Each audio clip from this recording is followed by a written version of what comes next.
საქართველოს დღეს ორი პატარა ჩემპიონი ყავს. პნევმატური იარაღიდან სროლაში გოგონათა შორის 18 წლის ანიკა გილაძემ, ხოლო ვაჟთა შორის იმავე ასაკის ომარ სანოძემ თბილისის პირველობა მოიპოვეს. ახალგაზრდა სპორტსმენებისთვის ეს პირველი დიდი გამარჯვებაა. ანიმ და ომარმა ITV-სთან საუბარში პირველობის სიხარულით გამოწვეული ემოციები ვერ დამალეს. დამწყები უკვე წარმატებული სპორტსმენები ერთხმად აცხადებენ, რომ ეს გამარჯვება მათთვის კიდევ უფრო დიდი ბრძოლის მოსაგებად დიდი სტიმულია.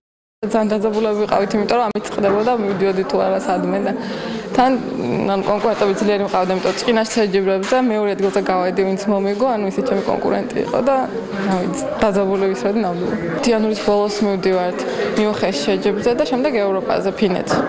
ემოცია საკმაოდ დადებითი მაქვს, მოვიპოვე გამარჯვება, მეტნაკლებად რთული შეჯიბრი იყო.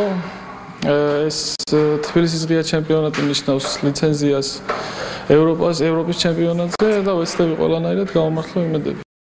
ნინო სალუქვაძის სახელობის ტირში თბილისის ღია ჩემპიონატის შედეგებით კმაყოფილია თავად ტყვიის სროლის ფედერაციის ვიცე-პრეზიდენტი. ნინო სალუქვაძის განცხადებით ანიმას და ომარმაც გამარჯვება დიდი შრომის შედეგად მოიპოვეს, რაც მათთვის ტრამპლინია უახლოეს მომავალში გრანდიოზული მასშტაბის ტურნირებში მონაწილეობისათვის.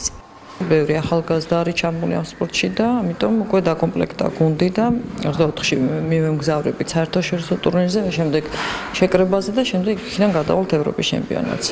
ახალგაზრდა სპორტსმენებმა შემდეგ ტურნირზე იანვრის ბოლოს უნდა იასპარეზონ. ანიმ და ომარმა დღეს ITV-სთან პირობა დადეს, რომ საერთაშორისო ტურნირებზე ღირსეულად წარსდგებიან.